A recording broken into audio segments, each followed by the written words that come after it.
La girafe qui voulait voir la banquise de Nathalie Zimmermann, illustrée par Nathalie Chou. La page de garde. La girafe qui voulait voir la banquise.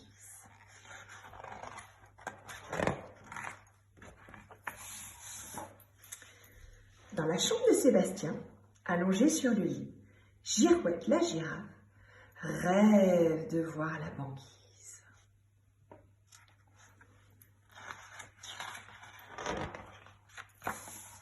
Nestor le pingouin lui a tout raconté. Oh, c'est très beau, c'est très grand, c'est tout blanc.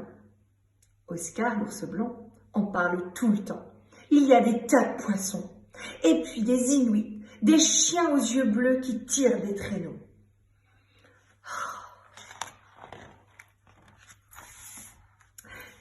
Girouette imagine des étendues gelées, une écharpe nouée autour du cou, des bottes fourrées aux pattes.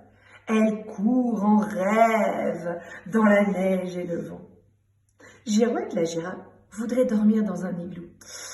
Ça, je ne sais pas, a dit Oscar. Il faudrait peut-être en construire un spécial pour toi. Elle voudrait monter dans un kayak et se promener sur la mer glacée. Je ne suis pas si sûre, lui a dit Félix le phoque, qu'on en trouvera assez grand pour replier les pattes dedans. Girouette la girafe a envie de voyager.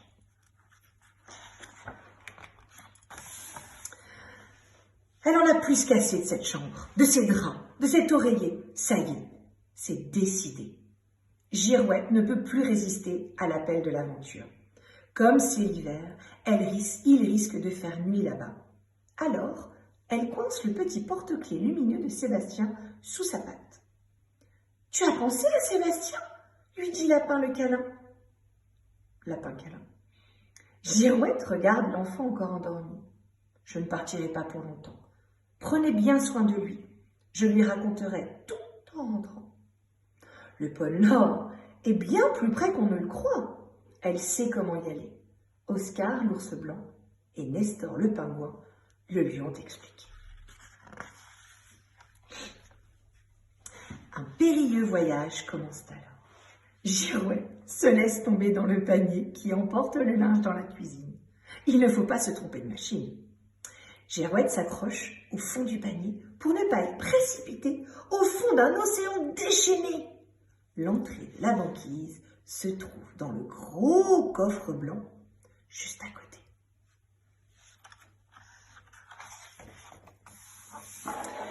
Une main a posé Girouette sur la machine à laver.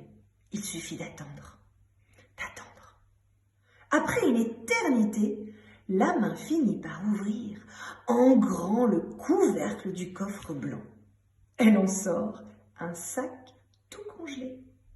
La machine à laver gronde et tremble si fort que Girouette tombe dans la neige glacée. Le couvercle se referme, le soleil s'éteint et le noir l'enveloppe aussitôt. Oh, ce doit être la nuit polaire, pense la girafe. Bon, qu'il fait froid. Girouette grelotte. Elle se cogne contre des boîtes en carton. Heureusement qu'elle a la petite lumière viette de sa lampe. Je ne voyais pas les igloos comme ça. Ça n'a pas franchement l'air confortable. Hein?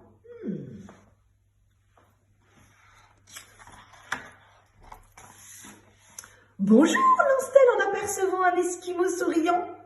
Mais celui-ci ne lui répond pas et ne bouge pas non plus.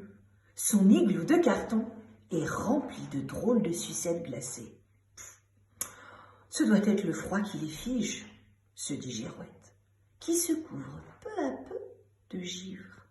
Forcément, s'il ne peut pas rentrer dans sa maison. Eh oui, il doit avoir froid. Or, une odeur de poisson lui monte soudain aux narines. Mais Girouette ne trouve que des bâtonnets dorés. Elle voudrait bien en rapporter à ses amis, Oscar l'ours blanc, Félix le phoque et Nestor le pingouin. Mais un soleil éclatant se lève brusquement.